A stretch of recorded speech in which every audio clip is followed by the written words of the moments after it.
हमारे साहब, ये जो बात हो रही है आपके इंतखाब से पहले एहतसाब, पीटीआई इसको कैसे देख रही?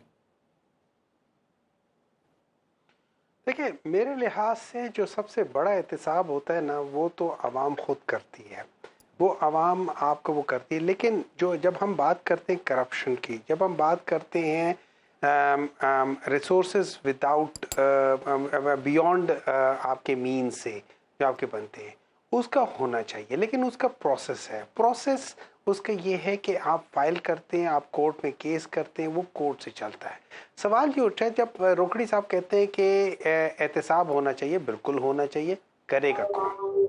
अगर आप ये समझते हैं कि ये इंस्टीट्यूशन, एक इंस्टीट्यूशन जो इस्टेब्लिशमेंट जिसको कहते हैं, अगर वो करेगी तो वो गलत है। क्योंकि इस्टेब्लिशमेंट के ऊपर भी बहुत सारे सवालात उठते हैं। आपके कितनी ऐसी चीज़ें हैं जो हम लोगों ने गलत की है माजी में, क्या उसका भी एहतसाब होगा? क्या बाकी चीज़ों का भी एहतसाब होगा? तो मेरे लिहाज से अगर आप एहतसाब करते हैं, बिल्कुल करें, सबका करें। उसके लिए आप एक ऐसा कमीशन बनाएं, ऐसा एम्पावर्ड जो जुडिशल कमीशन बनाएं, ऐसा एम्पावर्ड कमीशन बनाएं जिसके ऊपर किसी को एतराज़ात ना हो, जो जिन्हों के अपने काम, उनकी माजी में कोई ऐसा काम ना हुआ हो कि जिसमें एतराज़ात उठे हुए और उनका माजी बिल्कुल साफ हो।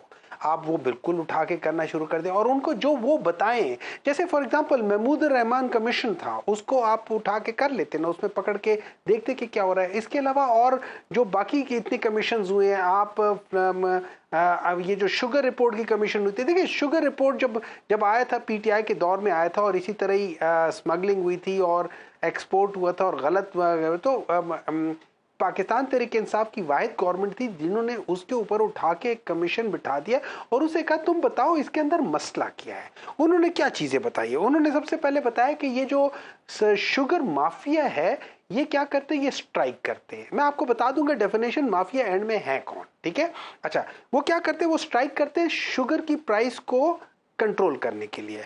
फिर नंबर 2, कैलकुलेशन ऑफ प्राइस कैसे करते? वो बिल्कुल गलत है, किसी को नहीं पता कैसे करते हैं। अच्छा, फिर उसके बाद क्या है? ये परचेज जो करते हैं, ये अगर 100 परचेज करते हैं तो ये एक्चुअली 400 कर रहे होते हैं, 300 को ये लिखते ही नहीं है, वहां पे एवेजन करते होते हैं।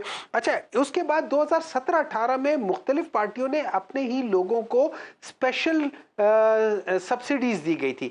ये सब बातें जब दोबारा हुई तो पाकिस्तान तहरीक इंसाफ ने, इन स्पाइट ऑफ के हमारे साथ ऐसे लोग बैठे हुए थे कि जो कि शुगर ओनर्स थे या उस सिस्टम का हिस्सा थे, उन्होंने उसकी परवाह किए बगैर की और यहां पे डिफरेंसेस आ गए। लेकिन बताया क्या गया? अच्छा, अब उन्होंने बताया कि ये पूरा माफिया जो है, ये शुगर मिल ओनर्स है, दरमियान में उन्हीं के लोग हैं जो कि इंटरमीडिएट या मिडिल मैन करते हैं, और एंड में जो एक्सपोर्टर्स हैं और जो जहां पे स्मगलिंग हो रही होती है।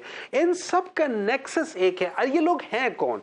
ये लोग हैं शरीफ फैमिली, ये है जरदारी फैमिली, ये है जहांगीर तरीन और उनके साथ हैं, ये खुसरो बख्तियार हैं, ये निशात वाले हैं, ये सारे। अच्छा, एक और मजे की बात ये है, इन्हीं लोगों के पावर पॉइंट्स भी, वो इंडिपेंडेंट पावर प्लांट्स भी हैं, ये उसमें भी यही माफिया है, उसमें भी यही लोग। जहां पूरी दुनिया में 0.14 सेंट के लिहाज से बिजली के प्रोडक्शन होती है, यहां पे इन लोगों के साथ जो डीलिंग की गई है वो 14 सेंट्स के ऊपर की गई है।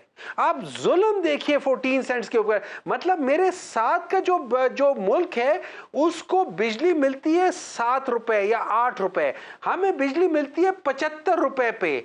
हम किसी और के साथ क्या कंपीट करेंगे? अब इन लोगों को कौन? अच्छा, फिर एक और बात कर लेते हैं, अब इनको पकड़ना शुरू करें ना, हम कहां से करेंगे? इसके अंदर बहुत सारे लोग हैं, इसके अंदर बहुत सारे इंस्टीट्यूशंस भी आ जाते हैं, इसके अंदर बहुत सारी चीजें आ जाती हैं। जब आप खोलना शुरू करेंगे तो फिर बात जब निकलेगी दूर तलक जाएगी। अच्छा, मैं एक और बात बता देता हूं, 1320 मेगावाट का एक पावर प्लांट लगा है जो कोल का लगा है, ठीक है? वो कहां लगा है? साहिवाल में लगा है। उसके ऊपर जो मजे की बात यह है कि लगा साहिवाल में, कोल पहले कराची उतरेगा, कराची से साहिवाल आएगा, फिर जाएगा।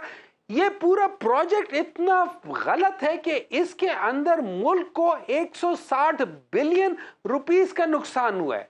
इसके ऊपर आप पकड़ना शुरू करें ना।